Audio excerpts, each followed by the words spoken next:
मित्रांनो, आपल्या जिल्हा परिषद निवडणुका ह्या जवळ आलेल्या आहे आणि आपल्याला माहीत आहे, की ह्या निवडणुकामध्ये जे उमेदवार उभे राहतात जिल्हा परिषद सदस्यासाठी, आता त्या जिल्हा परिषद सदस्याचे काय-काय कर्तव्य असतात, हे आपण या व्हिडिओमध्ये बघणार आहोत. मी शेख जफर. मित्रांनो, व्हिडिओ पाहण्या अगोदर आपल्या चॅनलला सबस्क्राईब करा आणि ह्या व्हिडिओला जास्तीत जास्त शेअर करा आणि लाईक करा, जेणेकरून सर्व नागरिकापर्यंत ही माहिती पोहोचेल. तर चला मित्रांनो, एक जिल्हा परिषद सदस्य म्हणजे कोण? जिल्हा परिषद सदस्य हा ग्रामीण भागातील जनतेचा थेट प्रतिनिधी असतो. तो आपल्या गटातील सर्व गावांचा सर्वांगीण विकास घडवून आणण्यासाठी जबाबदार असतो. त्यामध्ये जिल्हा परिषद सदस्यांची मुख्य कर्तव्य गावाचा विकास करणे आणि त्यात रस्ते, पाणीपुरवठा, गटार, वीज, शाळा, अंगणवाडी, आरोग्य केंद्र यांचा विकास, शासकीय योजनांचा लाभ गावापर्यंत पोहोचवणे ही त्याचे कर्तव्य आहे. आणि तसेच जनतेच्या समस्या ऐकणे व सोडवणे, पाणी टंचाई, वीज, बेरोजगारी, शाळा, आरोग्याच्या तक्रारी संबंधित विभागाकडे पाठपुरावा करणे, शासकीय निधी आणणे, जिल्हा परिषद फंड, आमदार खासदार निधी, केंद्र व राज्य सरकारच्या योजनांचा निधी गावांना मिळवून देणे आणि तसेच पंचायत समिती व ग्रामपंचायतीशी समन्वय, सरपंच, ग्रामसेवक, पंचायत समिती सदस्य यांच्यासोबत बैठका करून आपल्या गावांच्या विकासाच्या बाबतीत चर्चा करणे, गावाच्या विकास कामांचा आराखडा तयार करणे व सर्व सभा व बैठकींना उपस्थित राहणे, जिल्हा परिषद सभा, स्थायी समिती बैठक, पंचायत समिती बैठका अशा सर्व गोष्टी या जिल्हा परिषद सदस्याला त्याचं कर्तव्य म्हणून पार पाडाव्या लागतात. आणि तसेच भ्रष्टाचारावर लक्ष ठेवणे, म्हणजेच आपल्या गावामध्ये जे विकास कामं होत राहतात त्यामध्ये निकृष्ट कामांची चौकशी करून अधिकाऱ्यांना योग्य माहिती देणे व त्यांच्याकडून चांगल्यात चांगले काम करून घेणे. म्हणजेच जिल्हा परिषद सदस्य यांनी आपल्या गणमधील गावांना किती वेळेस भेट दिली पाहिजे, आदर्श आणि अपेक्षित वेळापत्रक भेटीचा प्रकार, किमान महिन्यात एक वेळ आणि मोठी लोकसभा किंवा 3 महिन्यातून एक वेळ आणि गावात होत असलेली कामांची पाहणी करणे, तसेच काम सुरू असताना 2-3 वेळा तक्रारीसाठी किंवा काम कसे चालू आहे यासाठी भेट देणे व तसेच चांगला जिल्हा परिषद सदस्य वर्षाला किमान 12 ते 15 वेळ प्रत्येक गावाला हा भेट देत असतो. जर सदस्य गावात येत नसेल तर काय? गावकऱ्यांना जाब विचारण्याचा पूर्ण अधिकार आणि ग्रामसभा ठराव घेण्याचा अधिकार आहे. तक्रार आपण ती किंवा जिल्हा अधिकारी यांच्याकडे करू शकतो. चांगला जिल्हा परिषद सदस्याची ओळख, नियमित गावांना भेट देणे, नागरिक जर फोन लावत असेल तर ते नियमित उचलणे आणि गावांना निधी उपलब्ध करून देणारा आणि तसेच अधिकारी व जनतेत समन्वय साधणारा व कामात पारदर्शकता ठेवणारा.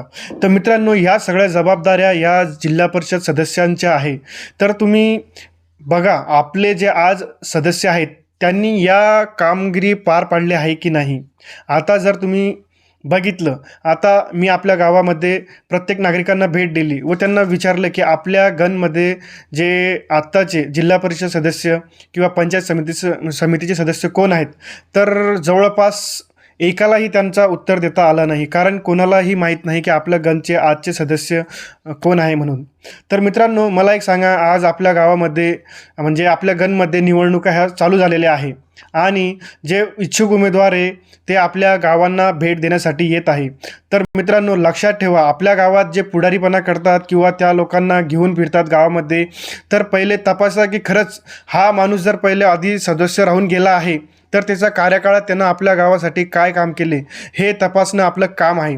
जर त्यानं आपल्या गावामध्ये काही काम केले असेल किंवा नाही केले असेल तर त्याची तपासणी करा आणि मगच विचार करा की त्या माणसाला आपण किती सहकार्य केलं पाहिजे. आज जर आपण आपल्या गावातील शाळांची, अंगणवाडीची, ग्रामपंचायतीची किंवा आपल्या गावातील रस्ते, पाणी पुरवठा या सगळ्या जर बघितल्या तर सगळ्या म्हणजे एकही गोष्ट आपल्या गावामध्ये चांगली नाही की ज्याच्यावर आपण त्यांना सांगू शकतो की तुम्ही आमच्या गावामध्ये हे कामं केलेली आहेत. तर मित्रांनो, आपल्या गावात जे पुढारीपणा करत आहेत त्या लोकांना फक्त एकच विनंती आहे की तुम्ही ज्या कोणी लोकांना सहकार्य करत आहात तर पहिले विचार करा आणि आपल्या गावातील जी भोलीभाली जनता आहे ज्यांना समजत नाही त्यांना असं भूल पाडू नका आणि परत त्यांना समजत नाही तर त्यांना समजावायचं कार्य करा की कसे लोक आपल्या गावामध्ये आपण आणले पाहिजेत, कशा लोकांना आपण सहकार्य केलं पाहिजेत. मला एक सांगा, आपला गेला काळ पूर्ण पावसाळ्यात गेला, पूर्ण शेतकरी परेशान होता. कोणता सदस्य, कोणता जिल्हा परिषद सदस्य किंवा पंचायत समितीचे सदस्य त्यांना पाहायला आले?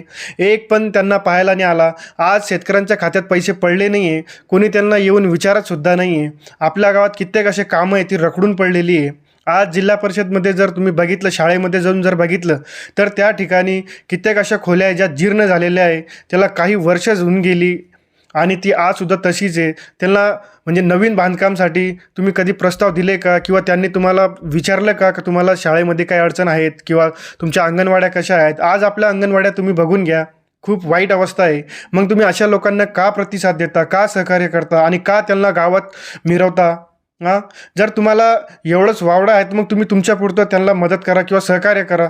बाकीच्या लोकांना त्यांना बळी पाडू नका अशा लोकांना सहकार्य करण्यासाठी. जर तुम्हाला जमत नसेल तर तुम्ही हे काम करू नका. एवढीच विनंती तुम्हाला आम्हाला करायची आहे.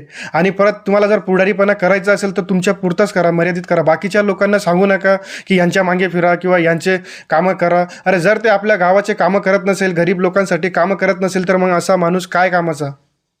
जर ते शाळेवर, आपल्या जिल्हा परिषद शाळेवर किंवा आपल्या गावातील अंगणवाडी, रस्ते, पाणी पुरवठा या सगळ्या विषयावर जर ते चर्चा करत नसाल तर मग काय फायदा? फक्त ते 5 वर्षातून ते एकचदा म्हणजे भेट घेत आहे आणि ते बी जेव्हा निवडणूक येत आहे तेव्हा. मग असं कसं चालणार? तुम्ही एखाद्या गरीबाच्या घराची त्यांना भेट दिली का? फक्त तुमच्या घरात तुम्ही येतात, त्यांना चहा पाजतात, तुमचा मोठेपणा गावातील लोकांना दाखवतात. फक्त एवढ्यासाठीच ते लोक आपण निवडून देता का त्यांना?